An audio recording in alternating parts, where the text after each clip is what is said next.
Assalamu alaikum wa rahmatullahi ta'ala wa barakatuh. Monsieur Mitrab Abdellatif, consultant expert et enseignant dans le domaine du management global du sourcing, le management des achats et de la chaîne globale des approvisionnements à l'École supérieure de l'industrie du textile et de l'habillement à Casablanca. En ce moment de crise sanitaire mondiale, la pandémie, la Covid-19, je me vois dans l'obligation de partager avec vous cette capsule sous forme d'échange d'informations. Il va concerner deux étapes. La première étape, il va concerner exactement la description de la tendance et l'horizon de la fonction sourcing et management achat après la période de la pandémie. Et la deuxième étape, il va concerner un ensemble de mesures à entreprendre immédiatement. Donc cela veut dire qu'on va commencer à parler de l'importance de la fonction achat. Certes, aujourd'hui, nous connaissons tous que la fonction achat est une fonction très stratégique. C'est l'amont de la chaîne globale de la chaîne approvisionnement. Et ce sont les acheteurs en premier rang avec les fournisseurs, avec l'ensemble des fournisseurs, que ce soit des fournisseurs premiers au deuxième rang. Et nous savons tous qu'aujourd'hui, une entreprise étendue, très connectée, ça nécessite un capital humain à la mesure de prendre ce défi. Donc aujourd'hui, la tendance, il va toucher pratiquement 4 volets très importants. Le premier volet, il concerne le management sourcing et la gestion contractuelle.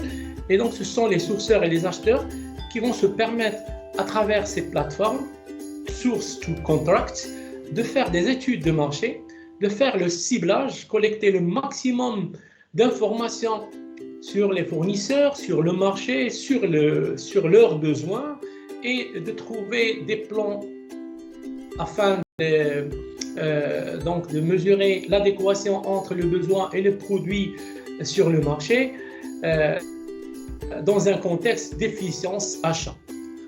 Alors que la tâche ou le nouveau processus, le purchase to pay, il concerne notamment les acheteurs, mais cette fois-ci les approvisionneurs. Donc ils seront menés à gérer les approvisionnements sous nouvelle forme, à savoir le traitement des factures et la gestion des approvisionnements d'une manière agile et digitale. Et donc on parle notamment de la gestion partagée des approvisionnements avec les fournisseurs. On partage donc les fichiers et les données concernant les niveaux de stock, le stock de sécurité, les quantités à commander, l'évolution de la consommation. À travers ce partage d'informations avec les fournisseurs. On parle aussi d'une gestion mutualisée des approvisionnements, notamment avec les fournisseurs. Et donc, ça concerne pratiquement une nouvelle façon de faire. C'est un nouveau design collaboratif avec les partenaires. Le troisième volet, il concerne pratiquement la gestion de la relation avec les fournisseurs. Donc, c'est un portail qui va nous permettre donc de faire de la promotion de nos entreprises, donc de cibler, de présélectionner et sélectionner les fournisseurs, même de les évaluer et évaluer la création de valeur générée par ces fournisseurs ou partenaires. Le troisième volet concerne le pilotage achat. Donc c'est un volet qui persiste à analyser l'ensemble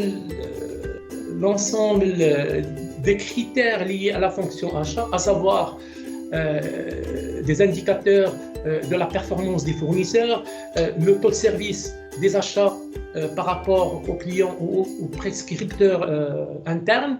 On parle notamment du taux de service, que ce soit au niveau des compétences, quelle est la valeur générée par le capital humain qui sont les acheteurs, et notamment le niveau de la relation avec les fournisseurs.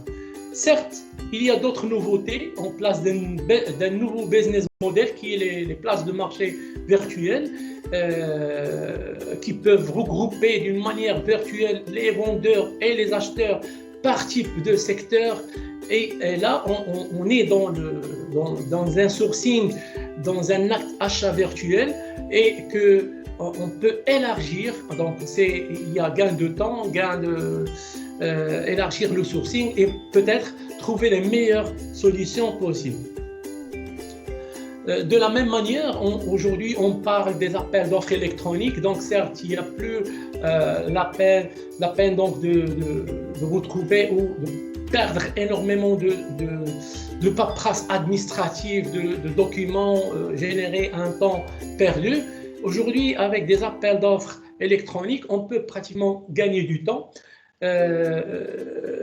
gagner de la confiance des partenaires donc, au niveau de la déontologie achat et garder la traçabilité vis-à-vis de l'évolution des offres et les conditions d'achat les plus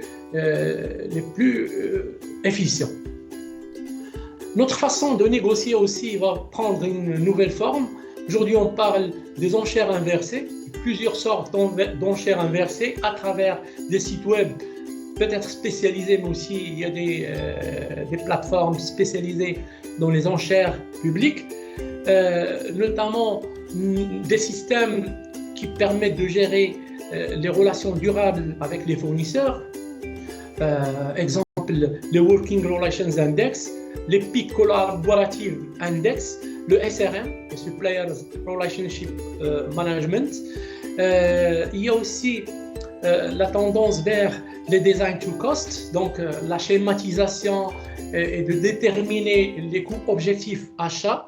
Et on peut aussi supposer qu'aujourd'hui les acheteurs, dans leur façon de négocier, on est dans l'obligation primo d'avoir une architecture des coûts, prix et l'ensemble des charges liées à l'opération achat et sourcing.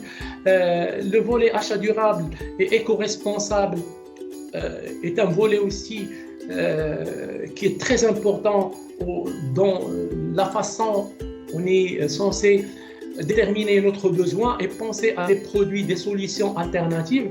Et le dernier point qui est très important, c'est les garde-fous ou les actions à mener d'une manière à anticiper les risques. Donc on parle de Purchasing Risk Management qui va permettre à les acheteurs au moins d'anticiper, minimiser les risques de nos achats